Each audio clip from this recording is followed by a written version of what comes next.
पत्रकार महोदय, पहले तो आपके दर्शकों का मेरा धन्यवाद। आज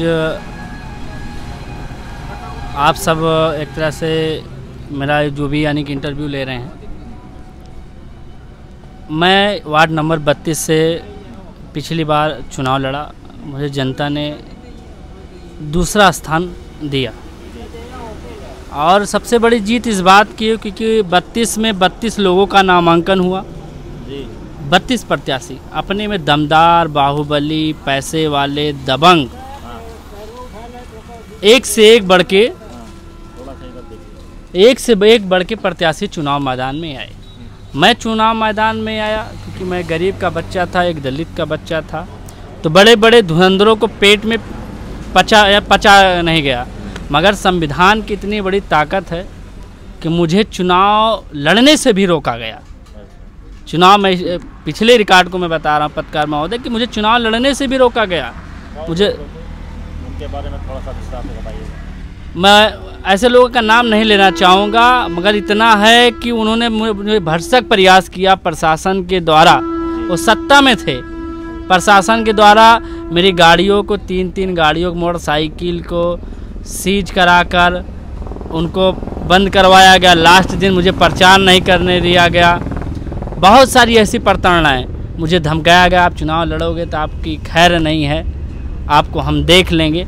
मगर बाबा साहब भीमराव अंबेडकर के संविधान ने जो मुझे आज़ादी दी है, उस संविधान के दायरे में रहते हुए मैंने चुनाव लड़ा और जनता का इतना भारी प्यार मिला कि उन बाहुबलियों को, उन दबंग नेताओं को जनता ने बड़ा ही मुंह पे तमाचा दिया कि मुझे दूसरा स्थान वार्ड नंबर 32 में। 32 नंबर में 32 प्रत्याशी थे जी। ये केवल संयोग ही था कि या एक मामला सेट था कि 32 ही रहेंगे, 33 नहीं होंगे? ये सहयोग था। 32 में 32 नामांकन हुआ था। कुछ लोगों का बाद में खारिज हुआ, पर्चा 32 लोग डाले थे। कुछ लोगों ने, जैसे होता है कि भाई डमी कैंडिडेट डाल देते हैं, मगर 25 प्रत्याशी कम से कम लड़े थे तो उसमें, और मुझे दूसरा स्थान प्राप्त हुआ। जनता ने प्यार दिया। वोट मिला मुझे करीब 3200 करीब वोट मिला था। अच्छा, जीतने वाले प्रत्याशी को कितना वोट मिला? उनको 3200 मान के चलिए 250-300 वोट का अंतर था जी। और आपके बाद वोट पाने वाले कुछ प्रत्याशियों के बारे में बताइए। अब वो प्रत्याशी हैं, अब उन्होंने जैसे मेहनत किया था उसी हिसाब से जनता ने उन्हें लाइक किया। हमने ज़मीन स्तर पर जाकर काम किया हो, चाहे वो बिजली की समस्या हो, चाहे पानी की समस्या है, आज गरीब तबके की आवाज़ के उठाने की बात हो, चाहे वो चिकित्सा की बात उठा। इस बार 32 नंबर में अभी तक कितने प्रत्याशी होंगे? इस बार भी गहमा-गहमी बहुत है। प्रत्याशी बहुत आ रहे हैं, वैसे भी बहुत प्रत्याशी, यानी कि हम पूरे ज़िले में सबसे हार्ड सीट मानी जा रही है। कि पिछली बार जो प्रत्याशी थे वो MIM यानी कि MIM पार्टी से तो थे, तो वो अब किसी कारण बस छोड़ दिए, उनका व्यक्तिगत मामला है इस समय। मगर जो भी प्रत्याशी आ रहे हैं अपना अपना वो यानी प्रचार कर रहे हैं। इस बार 32 ही रहेंगे या 33-34 हो जाएंगे? कुछ बढ़ जाएंगे? बढ़ेंगे, निश्चिंत है। इस बार बहुत सारे प्रत्याशी बढ़ जा रहे हैं, बहुत बढ़ रहे हैं। अब मुझे तो बड़ी खुशी इस बात की है कि भाई मेरा कोई राजनीतिक अनुभव नहीं है ना। मैं राजनीतिक दल से आप उतरे थे या निर्दलीय थे? मैं आम आदमी पार्टी से था। पार्टी जी, मैं आम आदमी पार्टी से प्रदेश उपाध्यक्ष था और माननीय राज्यसभा सांसद संजय सिंह जी का सपोर्ट था और बहुत सारी जनता का सपोर्ट था। आए थे संजय सिंह? बिल्कुल, हमारे सांसद जी प्रचार में आए थे, पूरा समर्थन उनका मिला था हमको।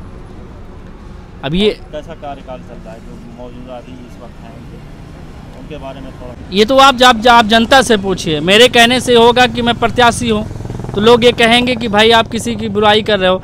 आप जाइए ज़मीनी स्तर को जांचिए। संवैधानिक तरीके से बात रखिए ना। नहीं, मैं संवैधानिक दायरे में ही कह रहा हूँ। मैं संवैधानिक दायरे में कह रहा हूँ कि आप जाइए ग्राउंड रिपोर्ट, जीरो रिपोर्ट पे जाइए, वहाँ आप हकीकत पता चल जाएगी काम आपने किया है कि नहीं काम किया है। काम आपको सिर्फ कहने तो कैमरे बैठ के कह देना कि काम करना, लोगों को राजनीति सिखा देना, ये बड़ी बात नहीं। और चीज़ मैं कह देता हूँ, राजनीति कोई अपनी माँ के पेट से पैदा होकर सीख के नहीं आता है। राजनीति जब आदमी पैदा होता है अपने परिवार में, अपने परिवेश में, अपने समाज में, और लोगों के बैठकर और संविधान हमको अधिकार देता है राजनीति करने। माननीय सांसद जी के जरिए उन्होंने बहुत काम कराया, ऐसा उनका कहना है। मेनका गांधी, मतलब जो पूर्व सांसद थी माननीय मेनका गांधी, पूर्व सांसद के द्वारा उन्होंने बहुत काम कराया। यार मुझे तो ऐसा नहीं दिखाई दे रहा है।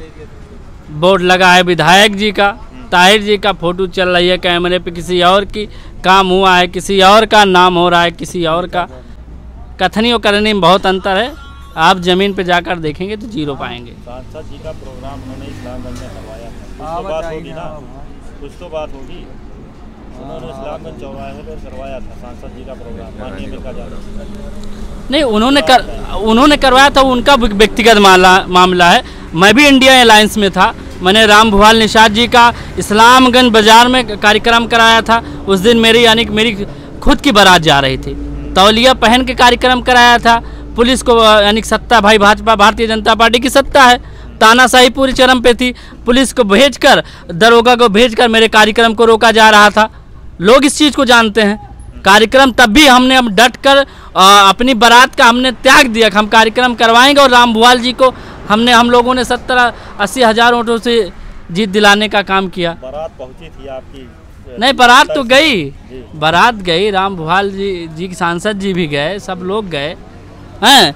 मगर अब यही है कि कथनी और करनी में लोगों का अंतर। थोड़ा अपनी शिक्षा के बारे में बताइए, थोड़ा एजुकेशन के बारे में। मैं बीटीसी किया हूँ, बीटी करने के बाद बीए हूँ, उसके बाद ITI भी किया हूँ, और कंप्यूटर की डिग्री भी है, और कंप्यूटर की भी डिग्री है।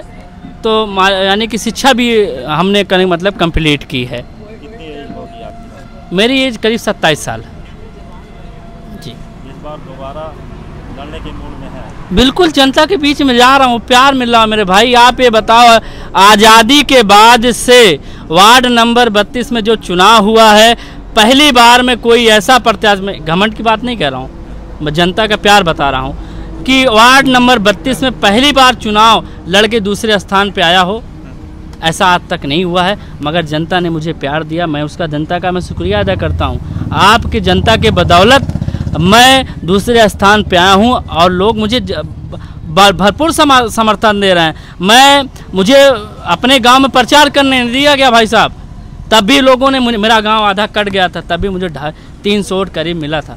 गांव में 300 वोट के करीब हमको मिलना, यानी कि लोगों का प्यार था। बगैर प्रचार किए वोट मिल जाना, ये भी अपने आप में बड़ी बात है, और जनता का ये प्यार है। तो आम आदमी पार्टी से आप जुड़े हैं? जी, आम आदमी पार्टी से मैं जुड़ा हूँ, और लोगों के बीच जा रहा हूँ, अपनी बात रख रहा हूँ। मैं शिक्षा पे अपनी बात रख रहा हूँ। आज करोड़ों रुपए आते हैं, 40-40 लाख रुपए का बजट आता है। आखिर क्यों अस्पताल नहीं बन रहा है? अगर अस्पताल है उसमें सुंदरीकरण क्यों नहीं हो रहा है? दवाइयों की कमी है। आपके अस्पताल आया हुआ है, अस्पताल आप क्यों नहीं बन रहा है भाई साहब? आप मुद्दा उठाइए ना। अच्छा, प्रतिद्वंदी में अपने इस बार किसको देखते हैं? इस बार आपके मुकाबले में कौन है? लड़ाई में आपका मुकाबला किससे रहेगा? देखिए, मैं इतना कहूँगा, जनता का प्यार जिस तरह बना हुआ है, जो भी लड़ेगा हमसे लड़ेगा। जनता यही कह रहे हैं, मैं नहीं कह रहा हूँ, जनता की आवाज़ में आप सबके माध्यम से कह रहा हूँ। जनता कह रही है कि जो लड़ेगा अनिल कोरी से लड़ेगा, क्योंकि अनिल कोरी जो भी, मैं कह रहा हूँ, जो भी मुसीबत सुख जिस लायक हूँ, हम जनता के बीच में जाता हूँ। काम चाहे बिजली का काम हो, चाहे ट्रांसफार्मर काम हो। अब कई विधायक जी के माध्यम से कई ट्रांसफार्मर बदलाया गया है, उस पर लोग लगाने प्रयास कर रहे हैं, काम को रोक रहे हैं, और सोच रहे हैं कि यही सोच रहे हैं कि यानी निचले स्तर से आकर ये हमारे बड़े बड़े धुरंधरों को राजनीति में ये। मुस्लिम बाहुल आपका वार्ड है,